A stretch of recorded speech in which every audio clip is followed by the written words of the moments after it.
Asserting flank initiative, this English opening immediately challenges the center's equilibrium and prepares for rapid queenside expansion. Developing the knight here immediately contests central space and prepares for pawn advances. Developing the knight to c3 fortifies the center and prepares for further pawn expansion, a solid foundation for the English opening. Seizing central space immediately, this pawn thrust challenges White's queenside ambitions with immediate counterplay. Preparing a kingside fianchetto to control the long diagonal and solidify the pawn structure, aiming for a solid positional game. Securing the d4 square with the pawn builds a solid central pawn chain, eyeing expansion. Developing the knight solidifies central influence and prepares for pawn advancement, potentially eyeing d5. Immediately seizing central space, the e4 pawn drives forward aggressively, dictating the immediate pawn structure and creating dynamic tension. Clearing the d-file allows the bishop to potentially dominate, while the knight's new square cramps Black's queenside. Challenging White's central grip, Black boldly stakes claim, initiating a dynamic pawn chain and opening diagonals. Opening the c-file now offers dynamic counterplay, challenging Black's central pawn. Unleashing the queen immediately adds pressure, aiming to disrupt White's nascent pawn structure and seize active squares. Pressuring the queen's attack, this knight repositions to counter Black's queenside ambitions while preparing development. Reclaiming the pawn opens lines and ignites a fascinating positional battle on the queenside. Developing the bishop here solidifies control of the long diagonal and prepares for castling, while also indirectly pressuring Black's queen. Sensing pressure on the queenside, Black proactively claims space and prepares to contest the b-file. Opening the center grants your pawns a wider scope of action and challenges Black's queen's ambitious placement. Seizing a pawn outpost, this maneuver boldly cramps White's queenside development, forcing defensive adjustments. Developing the bishop here pressures the queen and frees up the knight on c3 for potential action. Pressing the queenside pawn chain, this gambit aims to disrupt White's pawn structure and open diagonals for the queen. Recapturing the pawn repositions the knight for potential pressure along the b-file and creates immediate central pawn tension. This audacious pawn thrust sacrifices material for an immediate knockout of White's queenside structure. Recapturing this outpost solidifies your queenside structure and prepares for potential piece activity. Unleashing the queen so aggressively risks isolation, opening avenues for White's counterplay and potentially trapping your monarch. Initiating a strategic reshuffle, the bishop tucks away from immediate threats, aiming to bolster the queenside structure and perhaps exploit the exposed White king later. Unpinning the bishop frees it for action, directly challenging White's knight and opening up lines for counterplay. Liberating the knight opens a crucial diagonal for the bishop, targeting Black's exposed queen and preparing to regain material. Recapturing the pawn grants material advantage, but opens a diagonal toward the king. Decisive simplification opens lines and targets the weakened kingside pawn structure. Opening the g-file to harass your weakened kingside structure proves incredibly ambitious, potentially inviting swift retribution. Unlocking the kingside, White immediately fortifies their monarch, preparing for the upcoming battle. Developing the bishop to e6 solidifies Black's pawn structure and prepares to castle, aiming to improve king's safety amidst White's active piece play. Asserting control over the open c-file now becomes paramount for White, aiming to pressure Black's pawn structure.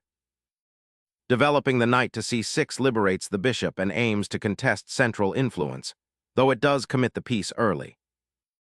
Unlocking the d-file opens new avenues for your pieces and puts immediate pressure on Black's compromised pawn structure.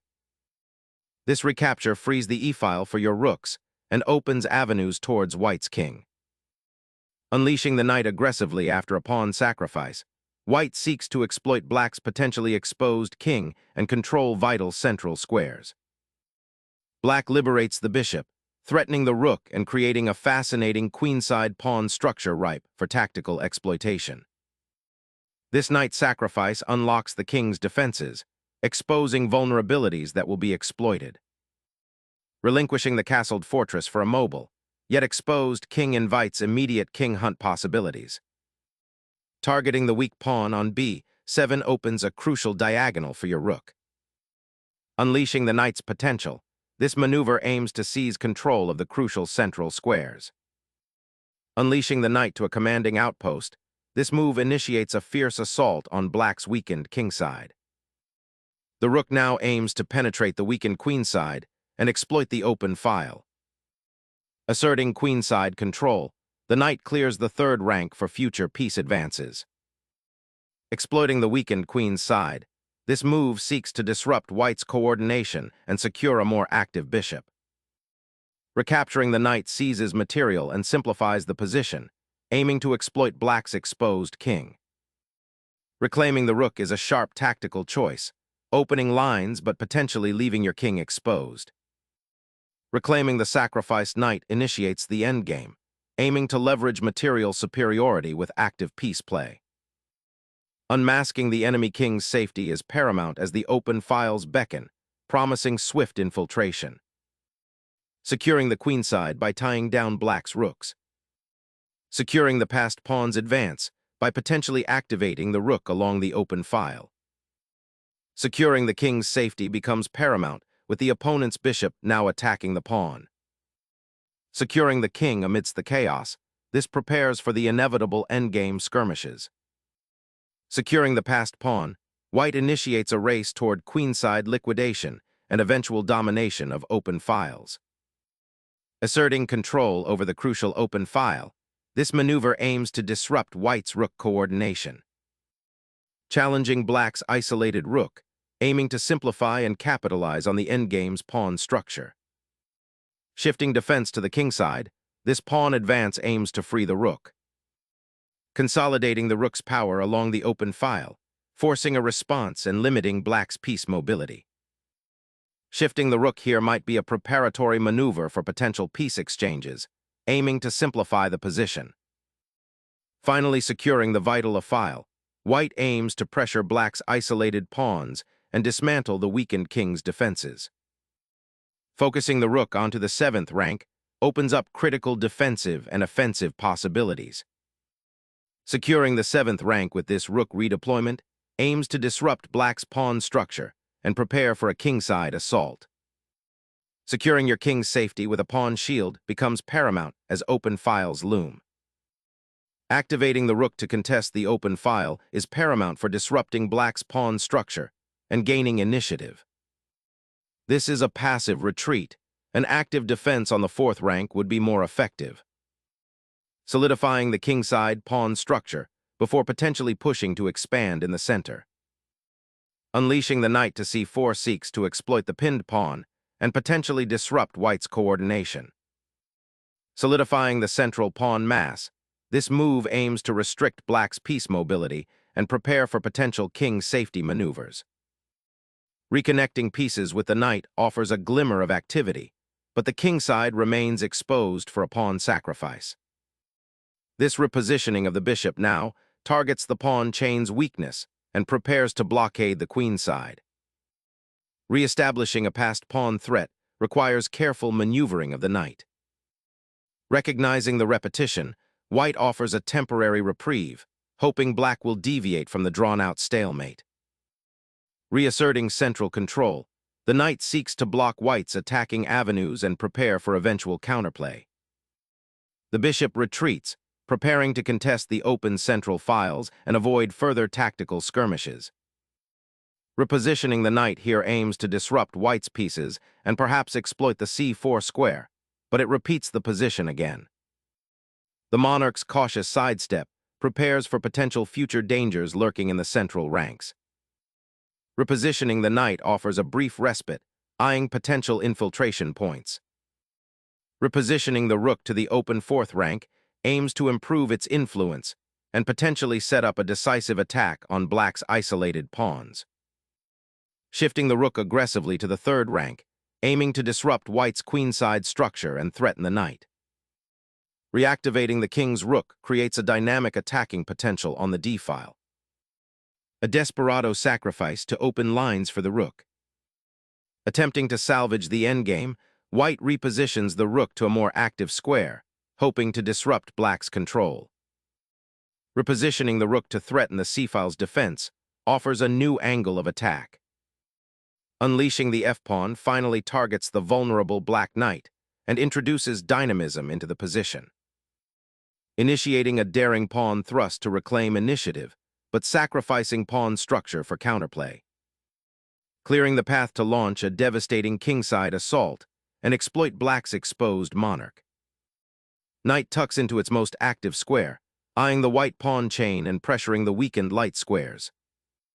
Securing the d3 square now frees the rook for potential attacking action against black's overextended king. Pondering the purpose of the rook's journey to the second rank, hoping to disrupt white's coordination. Securing the bishop's outpost on g4 revitalizes white's attacking potential against the weakened black king. Bringing the rook to the second rank aims to disrupt white's rook battery and potentially harass the back rank. Asserting pressure along the third rank, this maneuver aims to disrupt black's defensive setup and exploit weaknesses. Shifting the king offers little protection and abandons the chance to reinforce the rook. Shifting the king towards the center opens up potential lines for both king safety and future pawn advances in this complex scenario.